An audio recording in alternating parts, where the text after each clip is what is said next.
Hello and welcome to Not to Get Political, the podcast where we delve into the world of politics and hope to remain unscathed. Today I am joined by Sam Bright, author and journalist, to talk about the Bullingdon Club, an elite dining society at Oxford University which has attracted many headlines over the years and some faces that you might recognise.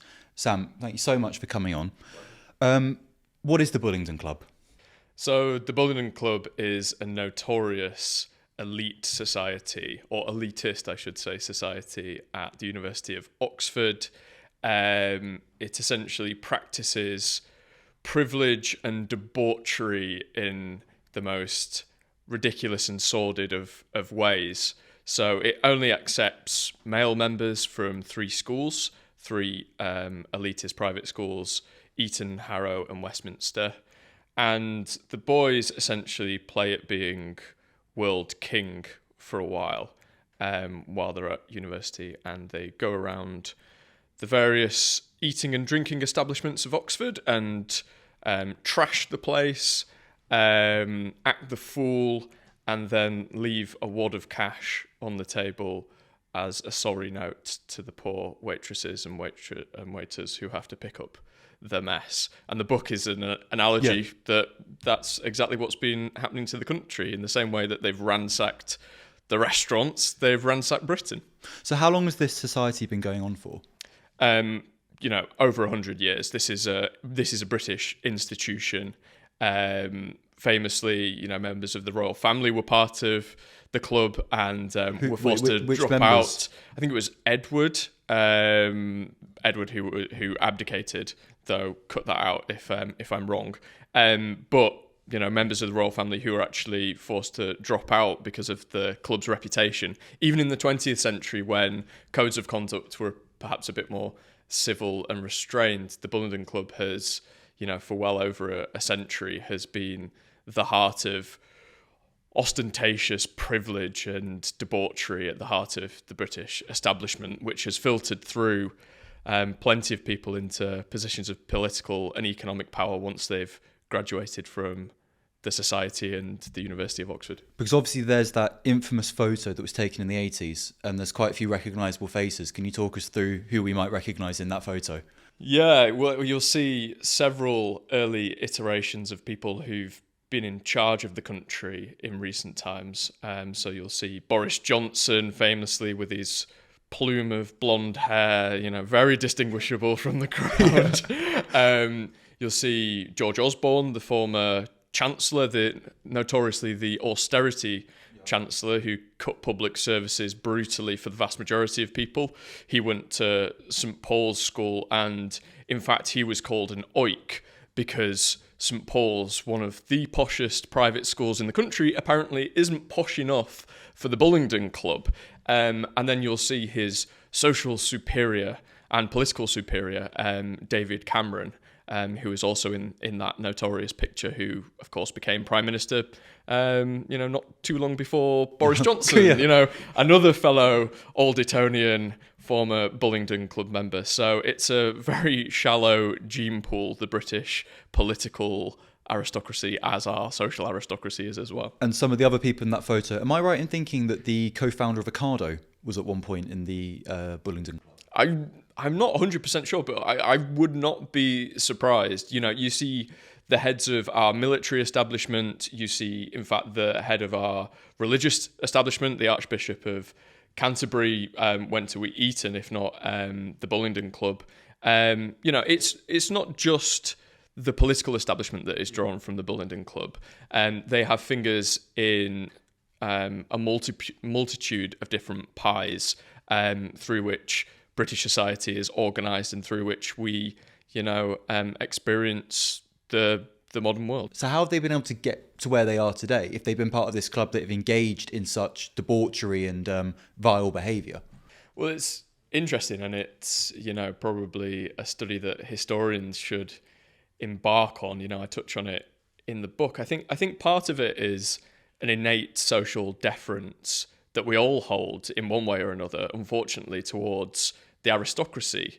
We've been taught, the working class has been taught throughout history that those who speak in a certain manner with proper enunciation of their vowels, even if they're saying the most hideous things racist things, fascist things, if they've been part of societies where they've behaved appallingly towards their fellow man, that, all that matters is that you can impress people in the debating fields of Eton and in the Oxford Union. This is Boris Johnson through and through. He pretended to be left-wing in order to become the president of the Oxford Union. And the Oxford Union, during its debates, rewards not those with conviction, it rewards people who make the best argument. So you can often be invited, when you're part of the Oxford Union, to argue a case that you don't actually believe. But if you argue it persuasively enough, you'll win the debate. And that sort of idea has channeled through his life. We saw it during the EU referendum campaign, where he wrote one letter in favour of Leave and one letter in favour of Remain. And it sort of teaches these people to have quite a weak moral compass. And when you combine that with, a sense of deep passion for power, such as they have, they're willing to do anything using their charm, their aristocratic guile. It's like the idea of, if you don't like this set of values, I've got another set just in the drawer. Well, exactly. So how would one go about joining the Bullingdon Club? If you were an 18-year-old guy, you've just joined Oxford University, and you wanted to join this infamous dining society, how would you go about it? Well, I'm not sure I would be the first person to ask. As you can probably tell, I wouldn't be the first on the list to be scouted. But I think what happens generally is that you have to, obviously, first of all, come from a certain social background, and you have to be ostentatious in that social background. So you have to be known. You have to be a big name on campus. You have to be somebody who fits the mode of a moral empty shell, really. Someone who's willing to have a good time. And then you'll be scouted. There are scouts for the Bullingdon Club who are, ostensibly employed by the club to go out and pick members. And it will be the people who swim in the same social circles, the first years who make friends with the second years, because they instinctively crowd together around people who sound the same as them and have the same sort of backgrounds and go to the same clubs and parties, etc. So it's certainly not a meritocracy. It's, the aristocracy sort of self-selecting its own cohort of fools and vagabonds. So let's say that I am. Obviously I probably wouldn't be selected. But let's say someone is selected, that they've been chosen. What's the initiation process like? Because obviously with any uni society, there is an initiation. I can speak to a few when I was at uni, but I would imagine they were nothing like the Bullingdon clubs. Yeah, so we actually, for the book, we got a former Bullingdon Club member to write the introduction, John Mitchinson. And he didn't go to a private school at all, so he thinks he is the only state-schooled person ever to have been scouted to the Bullingdon Club. You must have been quite impressive then. He said that he hosted good parties, and right. Knowing John now, I can say that's probably the case. He won't begrudge me for saying that. But he was saying his initiation ritual involved a group of lads storming into his dorm room, stripping him bare, spraying champagne all over the room, and then carting him off to their favourite restaurant to trash the place, and then leave him there at the end of the night in a drunken stupor. In fact, there's even better. There's not just joining the society, but what because you've got to think that there are some members of the Bullingdon Club who are sickened by it. They go into it thinking it's going to be a great time, and by the end they think, oh, this isn't me, really. There must be people with moral fibre who do join. And John was one of those, and he tells the story in the introduction of him leaving the club, which was when he was sat at a restaurant on a Wednesday night with his girlfriend at the time in Oxford, and a fellow Bullingdon Club member walks into the restaurant, sits down with them for a few minutes, and they had a bottle of port on the table. His friend takes the bottle of port to the gents, comes back a few minutes later with the bottle of port, and says to the waitress, oh, I'm afraid the port's gone off. And she says, oh, I'm terribly sorry. She takes it away, comes back a few minutes later and says, you three are the most despicable people I've ever met in my life. Please get out. Because he had urinated into the bottle of port and, shrugged his shoulders. That was the done thing. But John thought at that point, I'm out. I can't be hanging around with these sort of people. Urinated in a bottle of port. What? That's just grim. But what do you think goes through these people's minds when they think that that's okay to do? Yeah, exactly. And I think it's that sort of, it's sort of an attitude towards others. A sense of superiority and a sense that everybody else is inferior, and particularly people who are servants. And I think in the instance of the Bullingdon Club members, the overwhelming majority of society are their servants because they come from wealth, privilege, power. Even despite the fact that they're very young, they can hold a room, they have influence, they can manipulate because of their money and their social status. I think this is, the other sort of way in which the Bullingdon Club has entered popular consciousness was through The Riot Club, which was the film that came out a few years ago, that again just depicted the sort of behaviour that these boys commit and the sort of protected status that they have. There will be people in government, in cabinet, in Whitehall who've been to Eton, who've been to the Bullingdon Club, and they look out for their own. There'll be these lads who are part of the Bullingdon Club will be able to appeal to the alumni to help them out if things get ropey. But this is what's interesting. If you look at the way that in that case that guy behaved, pissing in a bottle of port, and the vulgar nature of it, and you think people would look at that sort of case and think, it's just a bit of rough and tumble, smashing stuff up. And that if we look at when kids are maybe spray painting stuff on a council estate, and it's it kind of gets flipped on its head, and it's like we need to bring in ASBOs, we need law and order. It's that sort of attitude. Why do you think that is? Well, again, it's this, innate... Well, for one, we have the people creating the rules who used to be part of the club. They're not going to punish themselves. And not only, did they do these things when they were at university, as we've seen during Partygate, they did exactly the same things, are doing exactly the same things when they're in government.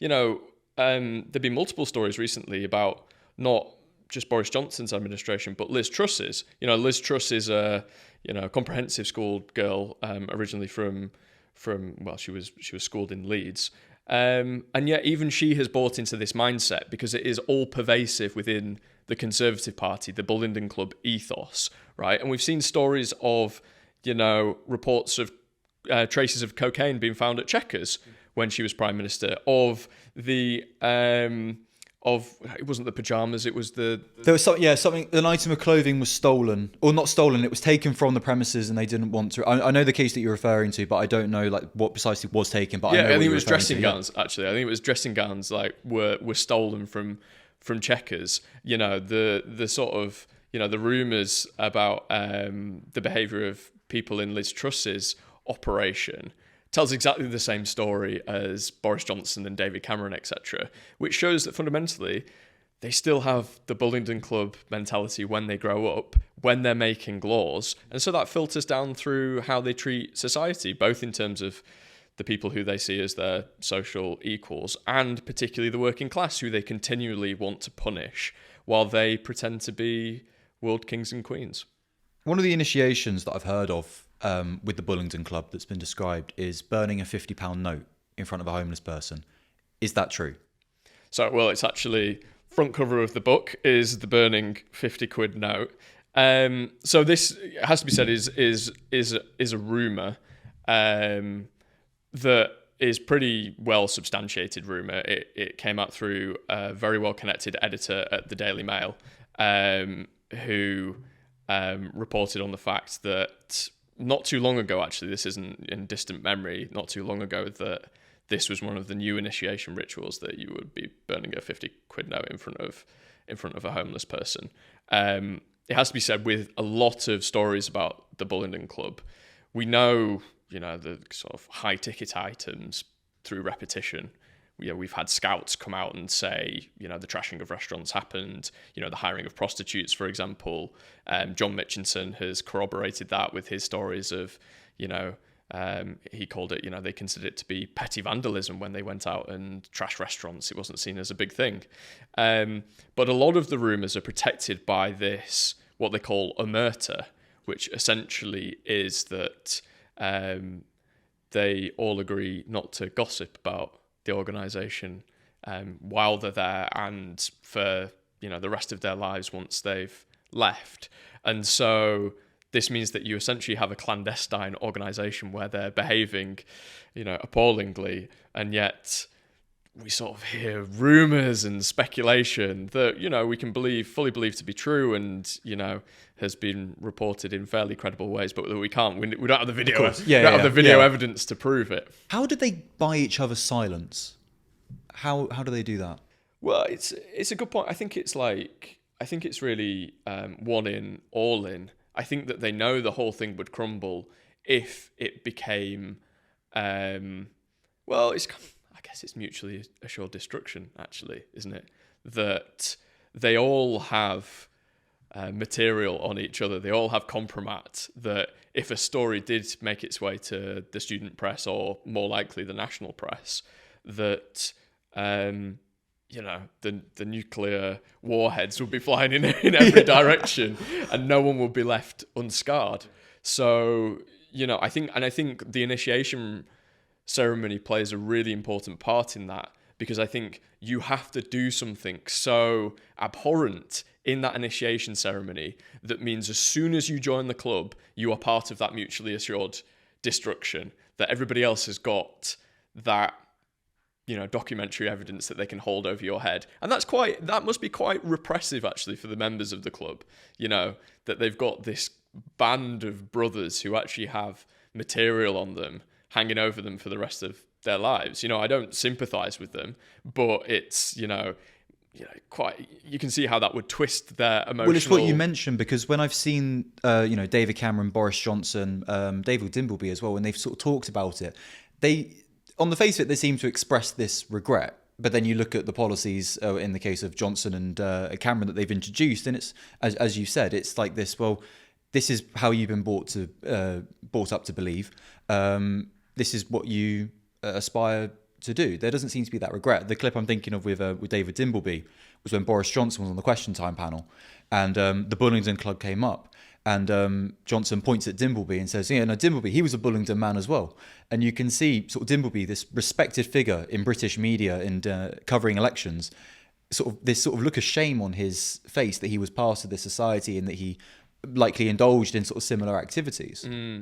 Yeah, exactly. And the way in which there has been a Bullingdon Club rivalry, so to speak, has been between the sort of more distant members of the club and the modern day iteration. I think Dimbleby's been quoted as saying that, it was just, it was just dinner parties, and it was all just a bit of sport. And the Bullingdon Club was actually ruined by the likes of Cameron and Johnson and Osborne, who took it too far.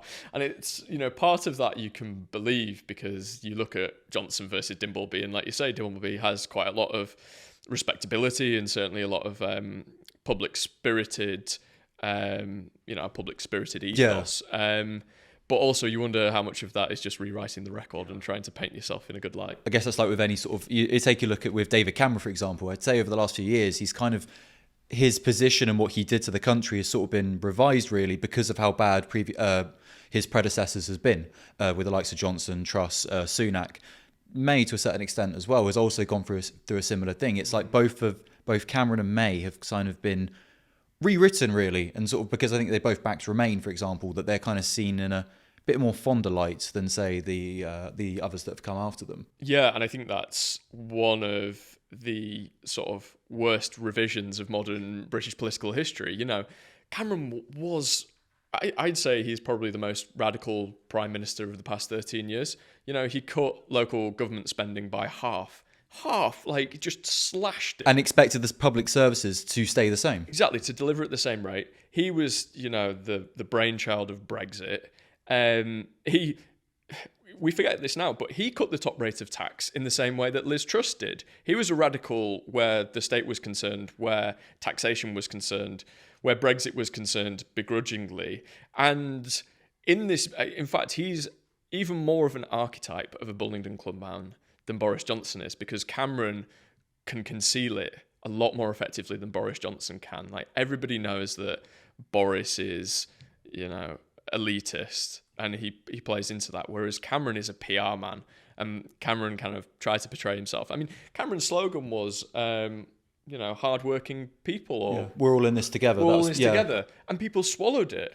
It was. I mean, Boris did it to a similar degree with Brexit, but I'd say that Cameron was the ultimate snake oil salesman. I guess that's the thing. He's, son of a stockbroker whose family owned slaves or plantations. Am I right in thinking that? And that they were part of the people that were when reparations were. Well, we haven't had sort of reparations as such, but when slave owners were compensated for their financial loss. So his family, for example, have been very much ingrained within the higher echelons of British society. Yeah, there's a great story about David Cameron that after he graduated Oxford and left the Bullingdon Club, he was thinking about what to do. And one day a phone call comes through to the Conservative Research Department, and the head of the research department picks up, and it's a member of the royal family on the other end of the line. And the member of the royal family says, "You're about to meet one of the most extraordinary young men. I've tried to dissuade him against politics, but he won't listen to me. And you're going to be blown away." And it turns out that the person who walked into the room was David Cameron, it was actually one of his family members who'd called up, because David Cameron is, has royal heritage. So those, Sorry, and who was the member of the royal family that spoke on his behalf? I don't think that the story. I think it's an anonymous tipster. I don't think it was ever revealed the member of the royal family who had that chat. But yeah, I mean, there's a level of sort of privilege, and then there's that. I guess it's like the Bullingdon Club is their version of like NCS or D of E. Like, he did D of E. We did D of E together. He's really good. Did NCS, makes the CV stand out. He was in the Bullingdon Club. He trashed restaurants. I can vouch for him. He's a good guy. Yeah, he's a solid chap. Yeah. I mean, it's quite ironic, actually, that, I find it tedious when working class people are criticised because of their enunciation and their accents, when I can barely understand what Boris Johnson's saying half of the time. I think most of the country feels the same way. But I guess that's part of the act, really. It's like you kind of see it with a lot of sort of debate lords, if you will, this sort of speaking very fast. So it sounds like they're being very intelligent, but really it's just so the person they're trying to debate can't actually hear what they're saying, so then they stutter and they get confused. Similar with Johnson as well. It's an act, like the hair. I know I'm not one to talk, but it's the ruffling of hair before interviews. It's very much the the buffoon, if you will, the stereotype of a posh person in the Bullingdon Club as well. That's kind of just continued. It's like he hasn't really matured much past the age of 13 and 14, really. No, I don't think he has. I've been for my sins, I've been reading Sonia Purnell's biography of Johnson, which is excellent, and she tells his background story, and I think he does have a childishness to him. I think he understands better than most politicians how to use humour as a weapon, and that cuts through to people that he otherwise wouldn't be able to access. He's incredibly quick-witted, and he's got a massive depth of knowledge, and the way that he uses language is this is the thing, it's smart in the way that, sort of, like you say, being an actor is. It's memory recall. That very charismatic, and this is one of the things I'd always be scared of meeting him, because I haven't got much time for him. I think he's an awful person, but I'd be scared to meet him, speak to him for like 5 minutes, and walk away thinking he's actually all right. I think that's the thing, that it's that fear, and because of how we can read on paper this is an awful person. If you look at the stuff he said about Muslims, for example, about single mothers, gay people, you think this is an awful person, and then you would meet him, you'd be like, oh, maybe he's not actually as bad as people are making out. But then, you just got to read those quotes again and realise, no, this is an absolute bastard. Well, exactly. And I think that's part of the problem with the Westminster system. And it's called the Westminster Village for a reason, in the fact that you have PR people, you have journalists, you have politicians, all crowded together in a very, tight space with a lot of pubs and bars, etc., where they can essentially just become pals. And I think that immunises them against criticising one another. And as a result, you talk about part of the reason why they've been able to get to the top of politics despite having the backgrounds that they've had. I think it's for that reason, is because journalists in particular are scared of criticising them because they know them in a social setting. They see them every day. They've been charmed by them. And so this core group of people who you'd hope will be holding power to account has actually become sort of weak and flaccid and isn't, I guess that was one of the beauties of when Liz Truss was Prime Minister, and she went on local radio expecting it to be a bit of a pushover. And there were these journalists who thought, I'm never going to get you to come back on my show again, but my listeners want to know what is going on. Is my mortgage going to go up? When is tax going to be sorted out? And basically read her the riot act, and she couldn't handle it. And yet you versus that with sort of the establishment journalists that you have within Westminster, and though there was that level of scrutiny because they were like, well, she's going to be gone in a few days, so we can just say whatever we like, she's never going to come back apart from GB News, or turn up in Taiwan and give a speech about China. It's that sort of it's that lack of accountability which has really been lacking for maybe the last 20 years or so in this country, and actually probably going back further with a lot of the policies that have been introduced. The example, I think, austerity is the big one. Between 2010 to 2015, it killed 50,000 people because of the cuts that were implemented. Some figures suggest even 300,000.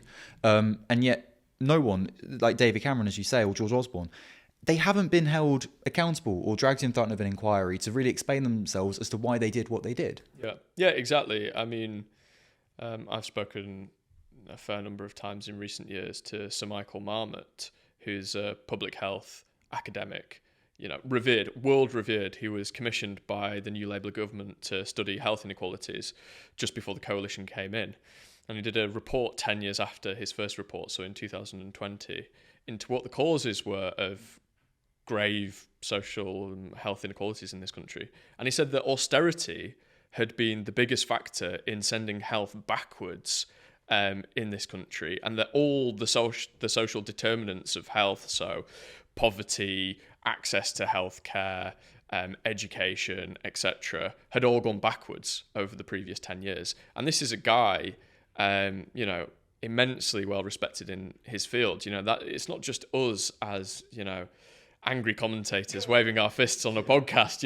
It is, the point I'm trying to get across is that it is people right at the top of their academic field, which is why, incidentally, you've seen the likes of Gove, the likes of Truss coming after the woke academic establishment, the new elite, as Matthew Goodwin puts it, because academics are smart enough to have seen what's taken place over the past 13 years and are calling it out, and they want an alternative ecosystem that isn't concerned with facts, to put a different point of view, which is essentially that we need to cut the state even more. Well, I guess that was the thing basically from 2016 onwards, particularly up till 2020, it was very much, reject the advice of experts, reject what they were saying, don't listen to them, they think you're stupid, they think they know better than you know what's right for you.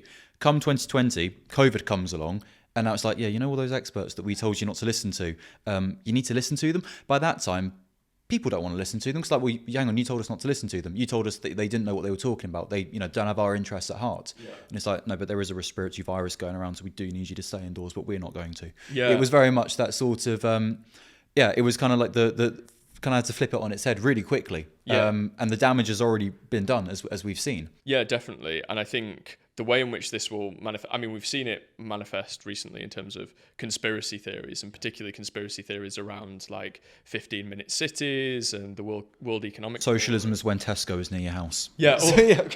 Sign me up. Yeah, turn Buckingham Palace into the big Tesco. Thank you very much.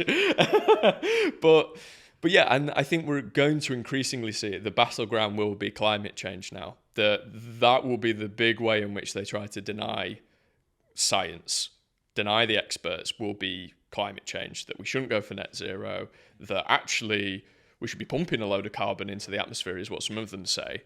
Just the most ludicrous theories. And as you say, it might not be the likes of Boris Johnson and Michael Gove spreading those theories now, but they broke the dam. Yeah. and allowed it to be normal that these sort of mad theories, for want of a better It's like way of putting alternative it. facts, really. It's like Lawrence Fox said, it's not misinformation, it's just alternative information, or something along those lines in a tweet. I want to go steer back to the Bullingdon Club a bit more. What does it look like now? Because it's still around, right? No, it's definitely still around. It's difficult to pin down. It's difficult to know if they still have the same practices taking place. I think they've been banned from most restaurants in Oxford. I'm not surprised. Maybe they're just going around trashing each other's homes currently. But I mean, as of recently, one of the members was George Farmer, who is married, for those who know, to Candace Owens, who's a big Trump supporter in the United States. Farmer's father, Michael Farmer, is a member of the House of Lords, Conservative, of course, big Conservative donor as well. And now I'm not suggesting that George might become Prime Minister anytime soon, though I'm sure he wouldn't object if he was. But that's just to kind of evidence the fact that it's still very much a social and political elite that gets to inhabit this space. I've spoken to a couple of people from who I know who went to Oxford, and they sort of roll their eyes whenever I mention the Bullingdon Club, and they're like, oh, nobody hears about it, nobody sees it. But it was interesting. I was back in Oxford a few weeks ago and spoke to a taxi driver, and I didn't tell him who I was or about my book or anything, and he was talking about the private members clubs within Oxford, conservative circles, and how the amount of money that's swilling around, the amount of debauchery that's taking place in these circles is as bad as ever. So although it might not be, the Bullingdon Club necessarily, there are plenty of other outlets at the university. It's like an offshoot, really. Exactly. And plenty of other... I mean, this is an analogy. I'm not saying that Oxford University is the sort of the heart of power or heart of darkness of British society. It's just an analogy. There are plenty... I went to York University in the north of England, and there was plenty of snobbery going around, there, in the same way that there is at Durham University and plenty of other places. So I think the point is that, although the Bullingdon Club might recede, in our lifetimes, there'll be plenty of other horrible institutions that will take its place. And how do you think that we deal with the people that sort of come from these groups and start dominating, politics, journalism, other forms of media? How do we deal with those people? How do we challenge them? Well, I think we've got to first understand that they're not better. They're not better than us. I think you and I, like you say, we'd get in a room with those sort of people and either clam up or just, even if you told yourself to have as strong conviction as possible and that you are worthy to them, it's difficult because of the way that they're socially dominant. And I think as a collective force, as people on the progressive end of the political spectrum, we've got to advocate for the morality of working class morals and of community and solidarity. And I think that's diametrically opposed to the, to the ideology, the every man for themselves, quite scared ideology of the Bullingdon Club. The whole thing's built on mutually assured destruction. It's about having, horrible compromat over fellow members of the club. And, essentially what progressives are saying is that there's a different club that we should all be signed up to that has a lot more respect and decency towards each other and protects our collective institutions. And that's part of an individual psychological thing, to tell ourselves that these people aren't better than us. And it's also building collective institutions to rival, the dominant aristocratic institutions of our past. Would you say, so at the moment, obviously the COVID-19 inquiry is going on, it's just started, and they've demanded that Johnson and anyone in government hands over their unredacted WhatsApp conversations and also emails. And it's very much, Johnson initially refused, and then Sunak said, well, I don't think, anything needs to sort of sort of come out as such. And then Johnson, just actually a few hours ago, has like released all of his stuff there, kind of hanging Sunak out to dry. From what you've described, it's very much that Bullingdon Club mentality of, well, you know, we're all going to be gung-ho together, but now I've realised that I can get one over you, so I'm going to sort of hang you out to dry, as it were. Yeah, it's the political game. There's a chapter in the book called The Game, because that's how they treat it, you know, from what I described earlier in terms of the sort of pretend debating chamber at the Oxford Union, to the fact that they see politics as a way to fill their own pockets. It's all about not lives, not improving society or the country. It's about individual self-fulfillment, both in terms of ego, in terms of the power that they have over other people, and their own financial self-interest.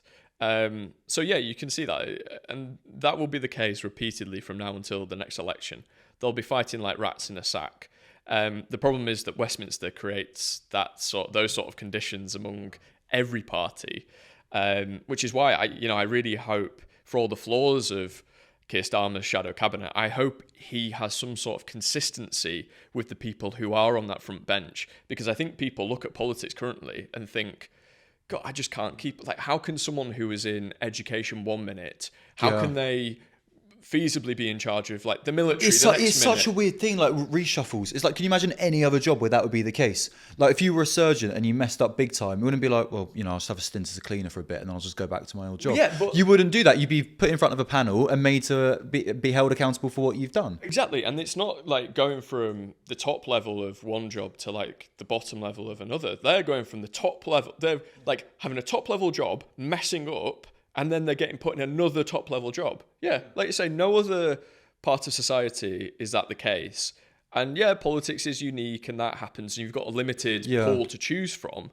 But fundamentally, people look at that from the outside and they think, well, no wonder they're not acting in my interests. Like, and so I want Starmer to have people in position for a few years who know their brief, and, you know, make this about policy making and not just a media game, because that's what we've had for recent years. Well, I guess that's the thing. It does feel like Starmer is playing a media game. So the example I give is with the public order bill. He's come out, and other frontbench Labour politicians have come out and said that they won't repeal the bill. They're just going to allow it to sort of bed in. The issue is as we've seen, it infringes on free speech, particularly when it comes to the right to protest. Surely that is, for me personally, I see that as a media game, because he knows that if he comes out and says we're going to repeal it, it will be seen as he supports Just Stop Oil, he supports Extinction Rebellion. You know, he wants to shut down everything. He wants to rejoin the EU, which he's come out today and said that he's not going to. How do you sort of respond to that? Yeah, I mean, it's a tough one. I have a lot of sympathy for the Labour front bench, because they're coming up against a media machine. And we saw it during Partygate. Despite the fact that Partygate took Boris Johnson down, that was basically due to the efforts of a very limited number of journalists like Pippa Creer, the ITV team. When the tabloids knew about this, the tabloids took part in this, for a long time. And then when the story came out, the tabloids, and particularly The Sun and the Daily Mail, denied that the story was significant, and then tried to essentially make up a story about Starmer being in the wrong. And when you look at that apparatus and the way in which it has manipulated public perceptions over the past, 30 years, you think, well, if I go to war with this machine, I'm going to get battered here. So to some extent, I can understand it. I think on the other side of the coin is that you've seen progressive politicians, both here and the other side of the Atlantic, do very well in terms of inspiring feeling on social media and sort of creating a tidal wave of conviction, because they stand up for what they believe. Andy Burnham during the pandemic is a great example of someone who stood for his principles against the Conservative government, and now he's an idol. He's called the King of the North, and you don't see any tabloids trying to kick his shins, or at least not too often. So I think there's definitely a case for Starmer, taking a principled stance when it's expedient to do so. But I do have, sadly, I do have some sympathy with his. I think a lot of people sort of definitely sort of do to a certain extent. I guess that's the thing, as you've said. One of the things I've sort of discovered when sort of covering politics and talking about it is that when you expose the flaws of one side of the political aisle, the immediate response you will get is, well, they're just as all bad. They're all as bad as each other. And I think that was kind of thing that we noticed during Partygate. As you sort of said, we deny it's ever a story. It's not really that big of a deal. It then comes out. We then see the photos. We then, sort of hear the sort of statements that have come out from various people, and then it's, well, they're all as bad as each other because Starmer had a curry, and it's that sort of it's that sort of the desperation. I think that you sort of mentioned, yes, as you've talked about, we say links back to the Bullingdon Club ethos. We sort of stick together, and if one person steps out of line, well, then they're getting taken down. Yeah. And they'll try and take us down as well. It's sort of the rats fleeing the sinking ship, if you will. Yeah, and this is the thing that the media totally plays into this. Like, it's the case that during the Conservative leadership election, dossiers were circulating between the candidates and the media, about the most sordid secrets of the other candidates. And the media doesn't put a stop to that. The media thrives in that scenario, in that gossip-led environment, the politics as celebrity culture. And ultimately, what is that doing? That's creating a system in which blackmail becomes the modus operandi of British politics, because those secrets don't go away once the leadership election has concluded. They continue to sit in the back pocket of the media, and they can be used at will. Boris Johnson's just fortunate because he is impervious to scandal, and he can ride it out in a way that someone as wooden as and as attempting to be as clean cut as Rishi Sunak can't. But it's a really kind of it's an immoral environment that both politics and the media has created. It's like, as you said with Johnson, it's like what's the Monty Python thing where he's getting his limbs cut off and he's like, 'tis but a scratch. That is essentially what Johnson was doing. It's like, it did get to the point where it was like, could this take him down? No, it won't take him down. To the point that when the Chris Pincher scandal came out, it was like, this is not going to take him down. And then it did. And then I think everyone was actually quite shocked about that. And actually they're like, is he actually going to go? Well, yeah. Is he? There was kind of that point where it's like, what if he just turns around and goes, I'm not leaving. Well, he has this Wolf of Wall Street moment. Yeah, he tried. He tried to do it, and even now you think that he doesn't think he's dead. No. He thinks he can continue to survive. Like any normal person with a degree of humility will think, "That's it, my race is run." But not Boris Johnson. It's like one of my things I like to say in my videos is like, what happened to shame? And it's like with Johnson, he just does not understand the concept of shame. No, exactly. And I think he's not unique.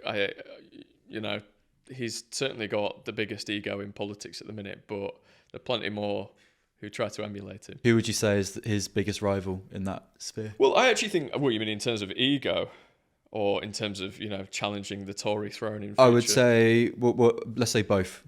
In terms of, that's a good question. Who's got the biggest ego in politics? That's